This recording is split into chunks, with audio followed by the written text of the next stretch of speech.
Sturgeon. Well, independence gives Scotland control over economic levers, and one of the reasons I want Scotland to be independent is so that we can create more job opportunities for our young people. You know, there's nothing wrong with young people wanting to leave Scotland for a while to see the world, to spread their wings, but right now, something like 40,000 of our young people leave Scotland every single year, many of them because they can't find the opportunities and the jobs and the career progression here. So if we've got control over our economic levers, we can create more opportunities, encourage more companies to set up in Scotland, to expand in Scotland, to create jobs for all of you and your fellow young people across this country. When I look out at this audience just now, I can't help having my immense confidence in the ability of this country to be independent totally affirmed. You're the future of Scotland, and you're the reason that an independent Scotland will be a roaring success. Vote next week. George Galloway, how would independence affect job opportunities for school leavers and university graduates? Well, there are too many barriers and boundaries and borders in the world already without erecting new ones in the second decade of the 21st century, and young people know that better than any other section of the community. The austerity that Patrick talks about, out of which we are now finally coming, with an election coming up in Britain in the spring, has been a terrible time. But it says nothing to what will happen if the disruption and, I believe, destruction of separation takes place. Indeed, it's already begun. Just this week, billions of pounds, billions, has been wiped off the share price of Scottish-based companies. Money is flowing out of Edinburgh, out of the banks, south of what may soon be a real border. And the banks themselves announcing, and insurance companies, as they are legally obliged to do, that they will relocate their headquarters in England because they're obliged to headquarter where the majority of their customers live. That's not what they're So, saying, George. if you are hoping for a job in financial services, in the new modern technologies, it must make sense to keep together one 300-year-old country with strength and with a critical mass of population, rather than following the nationalists down the yellow brick road to separation. I'd like to...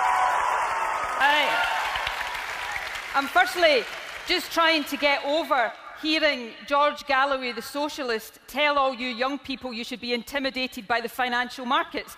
Actually, in truth, the share prices of most publicly listed Scottish companies rose on Tuesday. And let's just be accurate in this debate. The banks themselves today are saying that the contingency plans that they've drawn up, and that's what they are, contingency plans, don't involve moving their headquarters. They involve moving their brass plates, their registered offices, and the banks say they don't involve moving any jobs. So if the banks say that, let's not have scaremongering from the no parties on this side. Let's put that point to Ruth Davidson very we will quickly, be better as a country if we can invest money in creating opportunity rather than waste money on weapons of mass destruction on the River Clyde. At the end, yes, there you are. Can I just point out to George Galloway that this is not an SNP campaign, it's much wider than that. You've got Radical Independence, you've got Green for Independence, you've got SSP, Women for Independence, Generation Yes. It's not a nationalist campaign. George Galloway. Well, that's a distinction without a difference, because if you vote yes, you get Alex Salmond. No, you don't. And you get Nicola Sturgeon. No, you don't. That's the truth of it. I know you don't like me pointing that out, yes, supporters, because you know that most people in Scotland really don't fancy that. But that's the truth of it. Now, the young man whose father is a surveyor, it's hardly surprising you're the only people in history to be asked to create a separate country that doesn't have a currency, doesn't have money. How could there not be uncertainty? You don't have money. That's the truth. Isn't that the truth, Pat? Listen. Very quickly, and then I'll put that to Patrick Harvey. No, please. I mean, the two women have had quite a share of it up to now. Let me just make this point. If you use another country's money, you're just a colony, like Panama or like Gibraltar. If you use money that's controlled by other people, you're not independent at all. Yet that is Alex Salmond's Plan A, Plan B, Plan C, Plan D. Thank you. UK/Scotland decides. Nicola Sturgeon, if Scotland stays as part of the UK, will we have to pay tuition fees for higher education? Well, Ruth is right to some extent. Education policy is devolved, and that's why I'm very proud that the SNP Scottish Government, unlike Team Tory over here, unlike the Scottish Labour Party, who haven't even had the guts to send somebody to come and talk to you tonight, we've kept university education free. I feel really strongly about this subject. I grew up in the west of Scotland in a working class family. If I'd had to pay tuition fees, I'd never have got to university. I had the privilege of a free education, and I've got no right to take it away from any of you. So yes, we've got policy control. But what we don't have right now is financial control. We don't control our own budget. Our budget's been cut by 7% in recent years. We know the Tories want to cut our budget even more. And the danger is, if our budget continues to get cut, our budget in what is one of the wealthiest countries in the world, it gets harder and harder for us to protect the things that matter. So we need to match up that policy control with control over our own budgets. We're the 14th richest country in the world. There's no reason we can't protect free education, but we're better able to do it if we're an independent country. Thank you. Let's go to the room. To make that choice, I'm actually very concerned about the 130,000 college places for the most working class students that were cut by Nicola Sturgeon in order to pay for the free university tuition fees. But the budget that she talks about doesn't even have a currency attached to it. She talks about our budget, but we don't know whether that budget is going to be in euros or groats. It'll be in pounds, George. No, I can assure you. No. Well, you talked about the incongruity of me as a socialist earlier. How incongruous is it that the champion of Scottish nationalism is absolutely desperate to keep the English pound? It's our and pound. And that you are cheering for it. It's Scotland's you on pound. the yes side. No, let me make this point. If you would briefly, and then we'll bring in Patrick Harvey. Thank you. Let me finish briefly, the point that I was making. Your currency, whatever it is called, is predicated upon the most price unstable commodity in the world, and which is fast running out. That's what she's. By the time you're my age, there won't be any oil on which to hold a currency. Most independent countries don't have oil at all. Let's come to Patrick Harvey. I want to put this to Patrick Harvey. Mr. Galloway, thank you for the whole. Yes. See, if Scotland does become independent, then where we'll be able to get the money to afford to be able to get free tuition for university. That's the nub of it, isn't it, Nicola Sturgeon? That's what I wanted to come back on. Ruth said money's been coming up from down the road. See the money that comes up from down the road? It first goes down the road from all of us. It's our taxes. So it was health consequentials.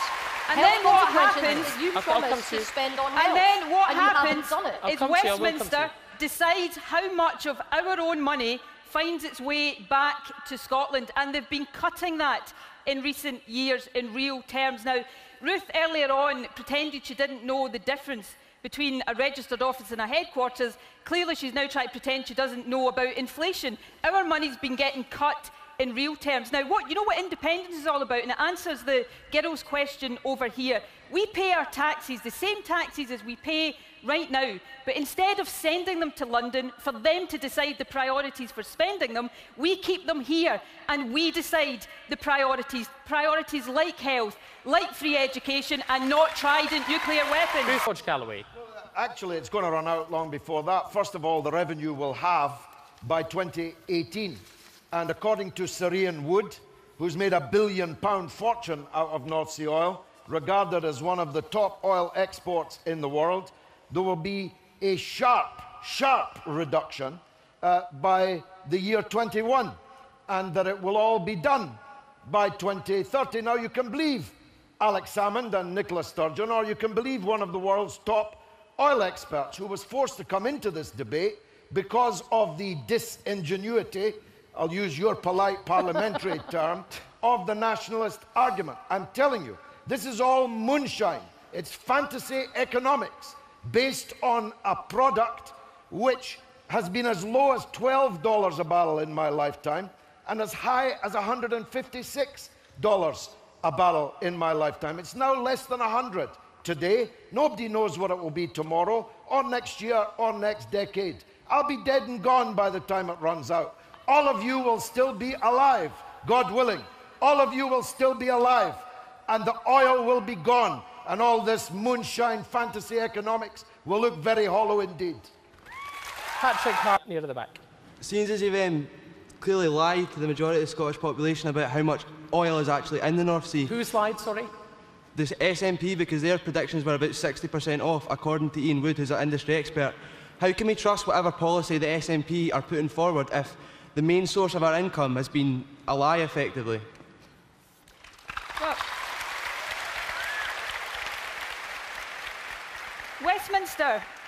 Westminster has been telling the people of Scotland that oil was about to run out since the moment oil was discovered, since long before any of you were born. They told us it was meant to have run out by now. The truth of the matter is there are billions of barrels of oil left to be extracted. Even taking Ian Wood's estimate of 16 billion barrels of oil, that's got a wholesale value of £1 trillion. Yesterday we heard one of the serious experts on oil in this country, Professor Alec Kemp, talk about the many new discoveries that are predicted over the next number of years. What we're having in Scotland right now is a debate about whether we've got lots of oil or lots and lots and lots of oil. And most successful independent countries don't have any oil. There's 2 points I think you need to think about. One is the decision for us is how we better steward our oil reserves over the next 40, 50, 60 years and beyond. Because we right now, as part of the UK, are one of only 2 oil-producing countries in the world that doesn't have an oil fund, that doesn't have something to show future generations. And the final point is, oil's a bonus in our economy. It makes up 15% of all of our tax revenues. In Norway, it's 30%. Have you ever heard anybody say that because it's got so much oil, Norway's not capable of being independent? Okay. Of course you haven't. Okay, Ruth Davidson. We did have a chance of getting a word in here. The young woman who said that 1 in 3 children in Glasgow were living in poverty. There's children living in poverty throughout this land. And I'm not prepared to slam the door, to get onto a lifeboat and leave them behind. I'm as concerned about food banks in Birmingham or Bradford or Newcastle or Liverpool as I am about them in Glasgow, and the equanimity with which Scottish nationalists are ready to leave them behind to the tender mercies of a Tory government in perpetuity is quite stunning in my view. I wouldn't like you to misrepresent Sir Ian Wood. Sir Ian Wood said there will be a sharp reduction in North Sea oil production in 21 years' time, and that it will be finished in 30 years' time. Now, that is my lifetime, but I'm not here arguing for my lifetime, but for their lifetime and the lifetime of their children. All right. That's what I'm here arguing for. And finally, James, extra powers may not be on the ballot paper, but they are on the table. There's a super Devo, never mind Devo Max, there is super Devo on the table now. No, you'd be crazy to turn it down.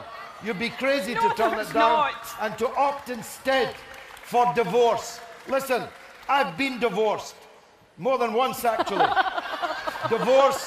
Divorce is a nasty, acrimonious and very damaging business. And it's especially damaging for the children. And you don't get divorced or shouldn't get divorced unless there's absolutely no alternative to doing so. Thank you, so George I'm Galloway. saying you're better together. Thank you. Just say no. No.